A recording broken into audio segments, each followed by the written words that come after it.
মধ্যপ্রাচ্যে ইরান যুক্তরাষ্ট্র যুদ্ধের প্রভাব পড়েছে দেশের একমাত্র তেল শোধনাগার ইস্টার্ন রিফাইনারিতে। আগামী সপ্তাহে অপরিশোধিত জ্বালানি তেলের নতুন চালান না এলে সাময়িকভাবে বন্ধ থাকতে পারে প্রতিষ্ঠানটির কার্যক্রম। প্রশ্ন আসছে, ইস্টার্ন রিফাইনারি বন্ধ হলে দেশের জ্বালানি সরবরাহে কী প্রভাব পড়বে? দেশে কি আরও জ্বালানি সংকট দেখা দিতে পারে? জানবো আজকের স্টার এক্সপ্লেন্সে। বাংলাদেশ মূলত আমদানি করা পরিশোধিত জ্বালানি ও দেশীয়ভাবে প্রক্রিয়াজাত কনডেনসেটের উপর নির্ভর করে, কেবলমাত্র অপরিশোধিত তেলের শোধনের উপর নয়। ইস্টার্ন রিফাইনারি দেশের মোট জ্বালানি সরবরাহের 5/1 এবং ডিজেল সরবরাহের প্রায় 6/1 সরবরাহ করে। অর্থাৎ বেশিরভাগ ডিজেলের জ্বালানি এমনিতেই আমদানি করে মেটাতে হয়। ফলে যদি আমদানি ঠিক থাকে তাহলে দেশের বাজারে তেমন একটা প্রভাব পড়বে না। বাংলাদেশ পেট্রোলিয়াম কর্পোরেশন বিপিসির তথ্য অনুযায়ী ডিজেল দেশের মোট জ্বালানি চাহিদার 63%। বাংলাদেশের প্রতি মাসে প্রায় 3.5 লাখ থেকে 3,70,000 টন ডিজেলের চাহিদা রয়েছে। এর মধ্যে ইস্টার্ন রিফাইনারি থেকে মাসে আসে প্রায় 60,000 টন। ডিজেলের বড় অংশই আমদানি করে বিপিসি।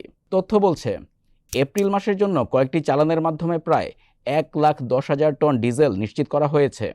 আরও প্রায় 60,000 টনের আমদানির সূচি চূড়ান্তের পথে।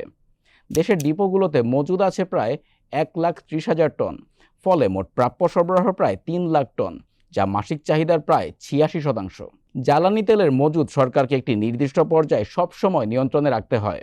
ফলে আমদানি সূচি অনুযায়ী যেসব চালান নিশ্চিত করা সম্ভব হয়নি, গ্রাহক পর্যায়ে সরবরাহ স্বাভাবিক রাখতে সেগুলো নিয়মিত আনতে হবে। এর জন্য সরকার যেখানেই তেল পাওয়ার সম্ভাবনা দেখছে সেখানেই চেষ্টা করছে। এসব চেষ্টার অংশ হিসেবে সরকারি ক্রয় সংক্রান্ত মন্ত্রিসভা কমিটি 2 দফায় 5.5 লাখ টন ডিজেল আমদানির অনুমতি দিয়েছে। একই সঙ্গে রাশিয়া থেকে 6 লাখ টনের পরিশোধিত তেল আমদানি করতে যুক্তরাষ্ট্রের নিষেধাজ্ঞা স্থগিত চেয়ে আবেদন করেছে বাংলাদেশ সরকার। সংশ্লিষ্ট কর্তৃপক্ষ বলছে, আতঙ্কিত হয়ে অতিরিক্ত জ্বালানি কেনা ও গ্রাহক বা ডিলার পর্যায়ে মজুত করার কারণে পেট্রোল পাম্পগুলোতে বিক্রি ইতিমধ্যেই স্বাভাবিক মাত্রা ছাড়িয়ে গেছে।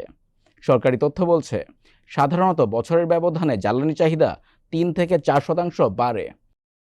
কিন্তু যুক্তরাষ্ট্র ও ইসরায়েল ইরানে হামলা করার পর থেকে জ্বালানি সংকটের আশঙ্কায় মার্চ মাসের শুরুর দিকে কিছু পাম্পে বিক্রি স্বাভাবিকের চেয়ে কয়েক গুণ বেড়ে যায়। বাধ্য হয়ে সরকার বাড়তি চাহিদার লাগাম টেনে ধরতে ডিপো থেকে পেট্রোল পাম্পগুলোতে জ্বালানি সরবরাহ করে। আর গ্রাহকের বাড়তি ভিড়ের কারণে পাম্পগুলোর এই সরবরাহ খুব দ্রুত শেষ হতে থাকে। এর ফলে আপাতদৃষ্টিতে মনে হচ্ছে পাম্পগুলো চাহিদা মতো সরবরাহ পাচ্ছে না। ইস্টার্ন রিফাইনারির বাইরে গ্যাসের সঙ্গে উৎপাদিত উপজাত কনডেনসেট প্রক্রিয়াজাত করে খুব সামান্য ডিজেল পাওয়া যায়। কিন্তু এ থেকে দেশের পরিশোধন কারখানাগুলোতে যে পেট্রোল ও অকটেন উৎপাদন করা হয় তার মাধ্যমে দেশের পেট্রোলের চাহিদার পুরোটা এবং অকটেনের চাহিদার 40% পূরণ হয়। ফলে দেশীয় কনডেনসেট উৎপাদন অব্যাহত থাকায় পেট্রোলের কোনো সংকট নেই। গত 1 এপ্রিল দেশে 25,000 টন অকটেন নিয়ে একটি জাহাজ এসেছে। আরও একটি সমপরিমাণের জাহাজ আসার কথা রয়েছে। মাসিক অকটেনের চাহিদা 35,000 টন হিসেবে এই অকটেন দিয়ে 1.5 মাসের বেশি চাহিদা অনায়াসে মেটানো সম্ভব। পেট্রোলের চাহিদাও মাসে 30,000 টনের একটু বেশি। দেশের সিলেট গ্যাস ফিল্ডে অবস্থিত সরকারি কনডেনসেট ফ্র্যাকশনেশন প্ল্যান্ট থেকে 12,500 টন পেট্রোল আসে, আর বাকিটুকু উৎপাদন করে দেশের কয়েকটি বেসরকারি প্রতিষ্ঠান। এর মধ্যে একটি বড় প্ল্যান্ট থেকেই আসে প্রায় 15,000 টন পেট্রোল। আরও 3টি প্ল্যান্ট থেকে 500 থেকে 1,000 টন পেট্রোল আসে। ফলে এই মুহূর্তে পেট্রোল ও অকটেনের কোনো সংকট দেখছেন না কর্মকর্তারা। তবে প্রশ্ন আসছে, ইস্টার্ন রিফাইনারি দীর্ঘদিন বন্ধ থাকলে কি হবে?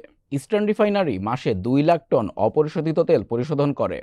60,000 টন ডিজেল ছাড়াও ন্যাফথা, ফার্নেস তেল ও বিটুমিন সহ বিভিন্ন ধরনের পণ্য উৎপাদন করে দেশের জ্বালানি চাহিদা মেটায় এই রিফাইনারি।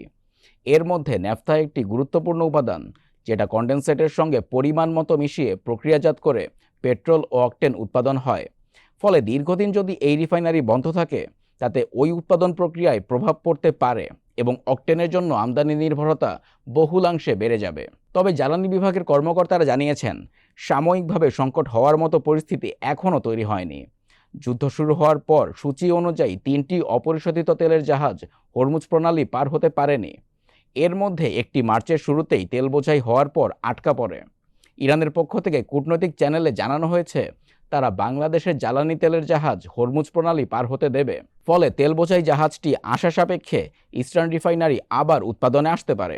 সবশেষে বলা যায়, স্বল্পমেয়াদে আতঙ্কের কারণ না থাকলেও আমদানি ও সরবরাহ চেইন স্বাভাবিক রাখা এখন সবচেয়ে বড় চ্যালেঞ্জ।